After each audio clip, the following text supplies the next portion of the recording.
Andhra Pradesh growth rate 8.21% ఉంది అని, ఏ రాష్ట్రానికి సాధ్యం కానంత భారతదేశంలో రెండో టాప్ ర్యాంక్ సాధించింది అని, ఈవెన్ చంద్రబాబు నాయుడు గారు కూడా ఒక ఇంగ్లీష్ పత్రిక, సరే ఇప్పుడు ఇంగ్లీష్ పత్రికలైనా తెలుగు పత్రికలైనా పార్టీల నుంచి ప్రభుత్వానికి వాళ్ళకి సొమ్ము వెళ్తూ ఉంటే వాళ్ళు ప్రమోట్ చేస్తూ ఉంటారు. చాలా వరకు జరిగేటివి అనుకోండి. సరే, ఒక ఇంగ్లీష్ పత్రిక క్లిప్పింగ్ను కూడా ముఖ్యమంత్రి గారు కూడా ట్విట్టర్లో షేర్ చేయడం, ఆంధ్రప్రదేశ్ గణనీయమైన అభివృద్ధి 8.21% గ్రోత్ రేటు అని చెప్పి ఆ పత్రికలు, టీవీ ఛానళ్ళు అద్భుతమైన కథనాలు వేస్తూ ఉంటే మామూలుగా లెక్కలు తెలియని వాళ్ళకు అబ్బో ఆంధ్రప్రదేశ్ అద్భుతంగా మారిపోయింది, అయితే జగన్ హయాంలో విధ్వంసం అయిపోయి వీళ్ళు అప్పుడే సంవత్సరంలో గాడిని పెట్టేసి అప్పుడే దేశంలో ఫస్ట్ స్థానంలో నిలిపేశారా అని ఎవరికైనా ఆశ్చర్యం కలిగే వాళ్ళకి ఆశ్చర్యం కలుగుతుంది, నమ్మే వాళ్ళు నమ్మచ్చు. కానీ నిజమా అంటే ఆ క్యాలిక్యులేషన్స్ ఏంటి, ఎలా పాసిబుల్? దేశంలో ఏ రాష్ట్రం జిఎస్టీ ఆదాయం వసూళ్లు తగ్గనంత ఆంధ్రప్రదేశ్ తగ్గినాయా గత 11 నెలల్లో? దేశంలో ఏ రాష్ట్రము జిఎస్టీ వసూలు రేట్లు ఇంతగానం తగ్గలేదా? రాష్ట్రాల సొంత పన్ను ఆదాయం ఆంధ్రప్రదేశ్లోనే గణనీయంగా తగ్గిందా? రిజిస్ట్రేషన్ ఛార్జీలు తగ్గాయా? కేంద్రం నుంచి వచ్చే గ్రాంట్లు తగ్గాయా? స్టాంప్స్ అండ్ రిజిస్ట్రేషన్ ఛార్జీలు తగ్గినాయి, కేంద్రం నుంచి వచ్చే అవి గ్రాంట్స్ తగ్గినాయి. వార్షిక వృద్ధి రేటు కేవలం 2.16% మాత్రమే ఉంది. ఏ విధంగా చూసినా అన్నీ తగ్గుదలే. మూలధన వ్యయం భారీగా తగ్గింది, రెవెన్యూ లోటు భారీగా పెరిగింది.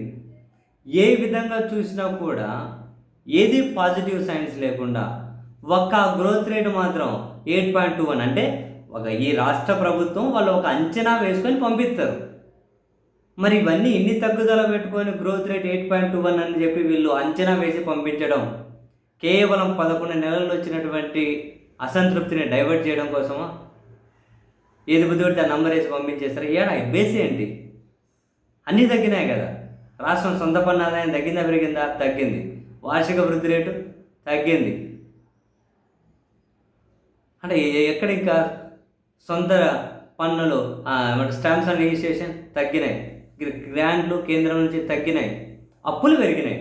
మరి ఇదంతా కనుక అప్పులు కనుక కలుపుకొని లేకుండా మొత్తం ఏమన్నా కనుక ఇంకెన్ని వేల లక్షల కోట్లు అప్పు తెచ్చి చూపెట్టుకుంటారో మనకు తెలియదు. కానీ ఆ మ్యాథమెటికల్ క్యాలిక్యులేషన్ ఏంటి, ఎట్లా వీళ్ళు ఎలా అంచనా వేసుకున్నారు? రాష్ట్రం అంచనా వేసి పంపించడం, దాని ఇంగ్లీష్ పత్రికలు రాయడం, ఆ ఇంగ్లీష్ పత్రికలు మళ్ళీ మనం ముఖ్యమంత్రి గారికి షేర్ చేయడం, తెలుగు పత్రికలు బ్రహ్మాండంగా కథనాలు. ఇన్ని రోజుల అసంతృప్తి అది ఇది అదిగో ఇటువంటి కథనాలతో పక్కకు పంపించేయచ్చు. వీళ్ళ చేతులకు మట్టి అంటకుండా వీళ్ళు గ్రోత్ రేట్ అంచనా వేసి పంపిస్తారు. వాళ్ళు దాన్ని పత్రికలు మంచిగా రకరకాల కోట్లు అందుకుంటారు కదా, వాళ్ళు కూడా దాన్ని వాళ్ళు ప్రమోట్ చేస్తారు. దాన్ని తెచ్చుకొని వీళ్ళు మళ్ళీ ట్విట్టర్లలో పెట్టుకుంటారు. సో మనం నెక్స్ట్ రాబోయే 4 సంవత్సరాలు ఇటువంటి అద్భుతాలు చాలా చూడాల్సి ఉంటుంది. జనాలను ఒక ప్రపంచంలో బ్రతికేలా చేయరు, ఒక ఊహా ప్రపంచంలోకి తీసుకెళ్ళిపోతాయి. అలా మేనేజ్మెంట్ చేయడంలో వీళ్ళు బ్రహ్మాండంగా ఆరితేరారు. అటువంటి మేనేజ్మెంట్ చేయడంలో మరి దాన్ని ఏమనాలో దానికి ఏమని పేరు పెట్టాలో తెలియదు, కానీ దాన్ని మాత్రం అభినందించాలేము. ఈ స్థాయి మేనేజ్మెంట్ ఇంకొకరు చేయలేరు.